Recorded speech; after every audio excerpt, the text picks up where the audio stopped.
Yes, because you're here with me, and as a team and as a community, we're going to get through this. It's been tough out there. It really has. In fact, you can see I don't like adding all of these little fire icons, and that's what I've been working on. Some of the new wildfires that cropped up yesterday. Of course, watching the Brantley and Pierce fires, and of course, the one fire that has emerged along the Clay County, Putnam County line here. Okay, so the railroad fire here. If you add up all the fires now, we're now talking about 6,000 acres scorched across the First Coast. And unfortunately today, you got more pink on the map. That's not good. That's our red flag warning. So we've got one more very critical fire danger day out there, especially for our inland counties. Now, all of us have to keep our guard up, but again, this is really pinpointing exactly what's happening. Unfortunately, 6,000 acres burned. So that's like 2 Disney theme parks.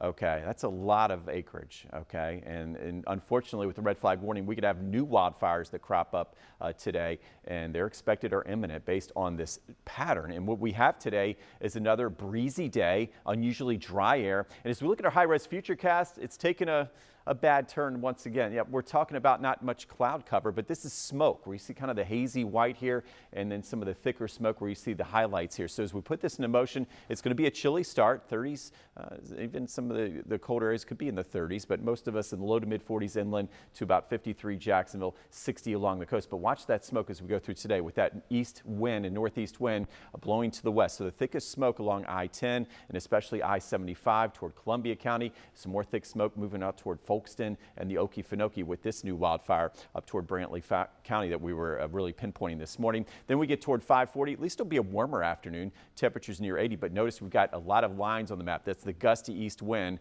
that could cause some more fires out there. And you can see some of the thicker smoke from Palaca to Folkston and out toward Lake City. As we go overnight tonight, good news, high pressure settles in, so the winds will lighten up. That'll help our fire risk. That'll lower it. Notice another cool night, not quite as chilly though, mainly in the 50s. All right, 62 to St. Augustine. And then for our Wednesday, there it is. High pressure moves in, lighter wind, but notice plenty of smoke, still watching the wildfire, and still a wildfire risk, but not quite as high. But look at some of this thick smoke up here across southeast Georgia, Waycross back to Valdosta, and then once again toward areas of Clay County and Putnam County with that railroad fire.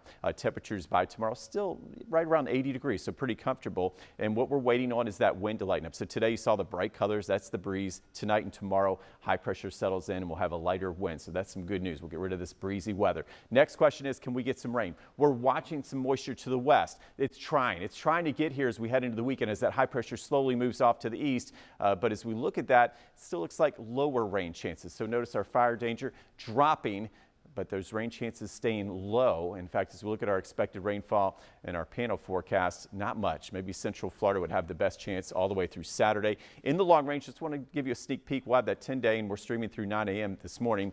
We do have a little more moisture coming our way next week, so we'll take a closer look at that. But let me show you your most accurate 7-day forecast, all up to date. And yes, looks familiar. High fire risk today, the highest on the scale. A little better